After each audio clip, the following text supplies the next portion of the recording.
요즘 AI에 쏟아붓는 돈 정말 어마어마하죠. 이게 진짜 세상을 바꿀 혁명이 될까요? 아니면 그냥 순식간에 터져버릴 거품일까요? 오늘 이 질문에 대한 답을 한번 찾아보려고 합니다. 자, 챗 GPT가 불을 붙인 이 AI 골드러시. 도대체 열기가 얼마나 뜨거운지 일단 숫자부터 한번 보시죠. 와, 21조 달러. 이게 2022년 이후에 미국 주식시장에 불어난 규모입니다. 그런데 진짜 놀라운 건 이 엄청난 돈의 절반 이상이 딱 10개 AI 관련 기업들 주머니에서 나왔다는 거예요. 어떤 투자자는 이걸 디지털 신을 창조하기 위한 경주라고까지 표현하더라고요. 뭐랄까? 거의 종교적인 믿음 같지 않으세요? AI가 제2의 산업혁명이다. 바로 이 믿음 하나가 지금 이 천문학적인 투자를 이끌고 있는 겁니다. 그런데 말이죠. 이 뜨거운 열기 뒤에는 분석가들이 이거 위험하다고 경고하는 아주 차가운 현실이 숨어 있습니다. 자, 지금부터는 기대가 얼마나 크고 현실은 어떤지 그 격차를 보여주는 숫자들을 좀 들여다볼게요. 2조 9천억 달러. 이게 2028년까지 데이터 센터 짓는 데 쏟아부을 돈이라고 합니다. 상상이 되세요? 이건 뭐 AI의 미래에 그냥 모든 걸 거는 거대한 베팅이나 다름없는 거죠. 자, 그렇게 엄청난 돈을 붓고 있는데 정작 서구 기업들이 AI로 벌어들이는 1년 수익이 얼마인지 아세요? 고작 500억 달러입니다. UBS 보고서에서 실망스럽다고 한 이유를 바로 알겠죠? 근데 여기서 끝이 아닙니다. 더 충격적인 게 있어요. MIT에서 조사를 해봤더니 생성형 AI에 투자한 기업 중에 무려 95%가 수익 제로 상태라는 겁니다. 그냥 돈만 쓰고 있고 돌아오는 건 하나도 없다는 얘기죠. 상황이 이쯤 되니까 전문가들이 이거 딱 닷컴 버블 때랑 똑같다고 말하기 시작한 거죠.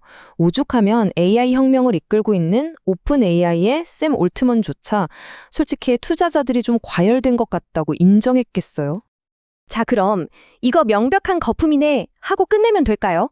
근데 잠깐만요. 역사를 한번 되짚어 보면요. 이게 거품이냐 아니냐 이 질문 자체가 잘못됐을 수도 있다는 생각이 듭니다. 왜냐하면 진짜 신기하게도 거대한 기술 혁명 뒤에는 항상 거품이 있었거든요.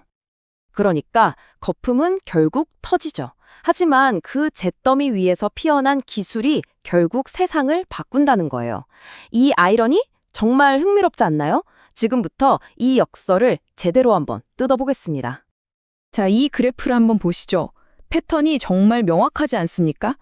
1825년 이후에 세상을 바꾼 51개의 주요 기술 혁신 중에 무려 37개, 거의 대부분이 투기 거품을 동반했다는 겁니다. 철도, 전기, 이름만 대면 알만한 혁신들 뒤에는 늘 투기 광풍이 불었고 그 거품은 어김없이 터졌습니다. 그렇다면 만약에 지금 이 AI 붐이 거품이고 이게 터진다면 그 후폭풍은 과연 얼마나 클까요? 과거 사례들을 분석해서 만든 4단계 충격 테스트라는 게 있는데 이걸로 한번 따져보죠. 자, AI 거품이 만약 터졌을 때 그 파괴력이 어느 정도일지 이 4가지 기준을 가지고 지금의 AI 열풍을 하나씩 아주 냉정하게 한번 뜯어보겠습니다. 첫 번째는 점화점입니다. 뭘로 불이 붙었냐는 거죠. AI 붐은 순수하게 기술에서 시작됐어요. 이건 좋은 소식입니다. 역사적으로 보면 이럴 때 피해가 좀 덜했거든요. 근데 문제가 뭐냐면 이제는 각국 정부까지 우리나라가 뒤처질 수 없다면서 경쟁적으로 정치적인 기름을 붓고 있다는 거예요. 두 번째는 투자된 자본의 성격입니다. 이건 좋다고 해야 할지 나쁘다고 해야 할지 좀 애매해요. 일단 투자 규모 자체는 아직 과거 영국 철도 버블 때만큼 미친 수준은 아닙니다. 하지만 문제는 이 돈의 상당 부분이 수명이 9년밖에 안 되는 반도체 칩 같은 데 들어가고 있다는 거죠. 금방 휴지 조각이 될 수도 있는 자산에 말이에요. 세 번째, 만약 망하면 누가 그 손실을 다 떠안는가입니다. 이건 그나마 다행인 부분인데요. 위험이 은행에 몰려있지 않고 돈 많은 빅테크 기업이나 연기금, 사모펀드 같은 곳에 쫙 퍼져 있어요.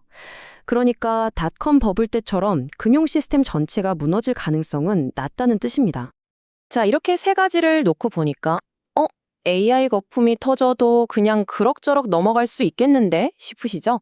네, 저도 그렇게 생각했는데 미국 경제를 유독 위험하게 만드는 마지막 결정적인 한 방이 남아 있습니다. 보통 천국의 계단이라고 부르는 그래프인데요. 지금 상황을 아주 잘 보여주죠. AI 붐을 이끌고 있는 미국 빅테크 기업들이 설비에 투자하는 돈이 정말 말 그대로 하늘을 뚫을 기세로 치솟고 있습니다. 근데 진짜 위험한 건 바로 이겁니다. 지금 미국 보통 가정들의 자산이 역사상 그 어느 때보다도 주식시장에 너무 깊이, 너무 많이 묶여 있다는 거예요. 얼마나 심각하냐면 그 끔찍했던 닷컴 버블 터지기 직전보다도 비중이 더 높습니다. 숫자로 말씀드리면 지금 미국 가계 순자산의 무려 30%가 주식에 들어가 있습니다. 대공황 이후 최악의 폭락장이었던 2000년 닷컴 버블 때가 26%였거든요. 그걸 훌쩍 넘어선 그냥 역사상 최고치입니다. 아니, 이게 도대체 왜 그렇게 위험한 걸까요? 간단합니다. 미국 경제는 사실상 부자들이 쓰는 돈, 즉 소비로 굴러가거든요. 그런데 주식시장이 폭락해서 이 사람들의 자산이 반토막 나면 어떻게 될까요? 미국 경제를 이끌던 소비라는 엔진이 그냥 그 자리에서 꺼져버리는 겁니다. 결론적으로 AI라는 디지털 신은 언젠가 우리 곁에 오겠죠. 혁명은 진짜일 겁니다. 하지만 그 신이 오는 길이 조금이라도 삐끗하거나 생각보다 오래 걸린다면 어떻게 될까요? 역사상 유례 없이 주식의 모든 것을 건 미국 경제. 그 추락은 우리가 상상하는 것보다 훨씬 더 고통스러울지도 모릅니다.